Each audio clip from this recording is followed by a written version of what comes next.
My brothers, is your situation in the seminary worse than when you were small boys or when you were in the minor seminary? For quite a number of us, we can say that we are much better off living in Bangalore, living in St. Peter's Pontifical Seminary, I believe. Another question is our faith stronger than the time when we were in the minor seminary? Again, a good many of us may say, I'm not certain. Maybe in the course of the years I have become more and more weak or disillusioned. That also a good number of us say. Of course, we cannot generalize. Some others may have different answers also. Our sufferings might have been much more when we were small, when we were at home, when we were in the minor seminary or another situation. Our faith would have been stronger when we were at home, when we were in the minor seminary. Today, the writer of the letter to the Hebrews tells them, think of your former days. Recall your former days. It seems the community to which he was writing was ready to suffer for the Lord. But now you are wavering. Come on, think of the courage you had, the love you had for the Lord in the beginning. Do not waver. The Lord is coming. The righteous will be saved by their faith. That's what we are told. So it's an occasion today, this Eucharistic celebration, to evaluate our own faith and our own suffering. Do we believe more strongly? Are we ready to suffer for the Lord much more? Sometimes we tend to complain about so many things. So this is not right, that is not right. But then, Lord, you have brought me to this place. You have made my life much more comfortable than the life of many other of my companions.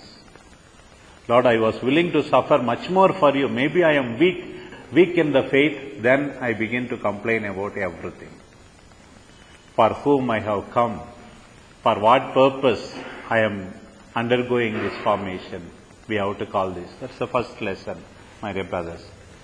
Secondly, coming to the gospel, sometimes we think that we can achieve everything by ourselves. We listen to a parable which is specific to the Gospel of Mark.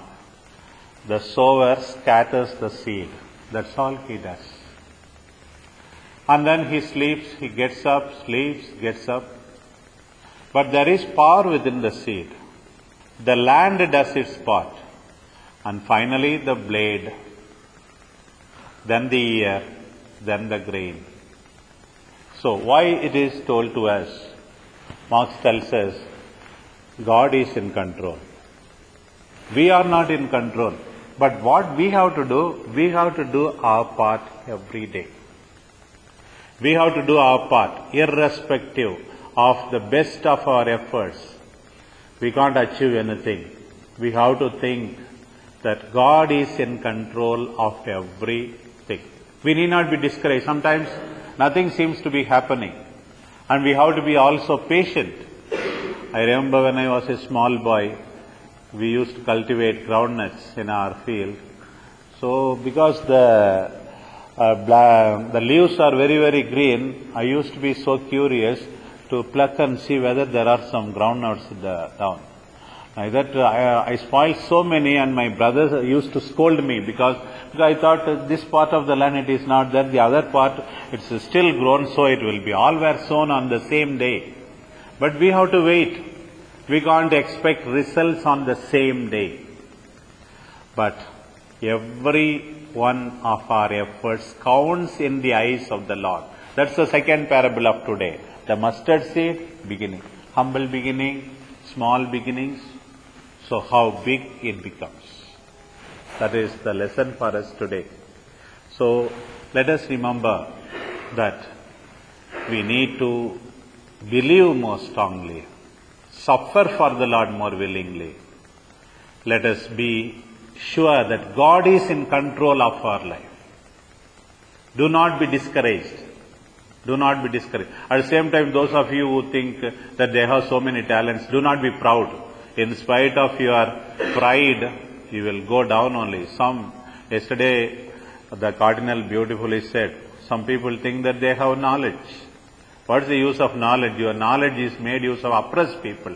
As long as you don't communicate love to the people, all your talents, all your so-called efficiency, gadgets, if they are only used to oppress people, you are no different than the devil. If you don't love others, what is the use of having all kinds of knowledge, talent and others? There is no difference between you and the devil. You and the devil. So today's parable is a lesson for us. So to tell us, don't be proud of your knowledge and talents. Do not be discouraged by your insignificant contribution. Do your part. God will do the rest. May this Eucharist give us this understanding and make us to go forward. Amen.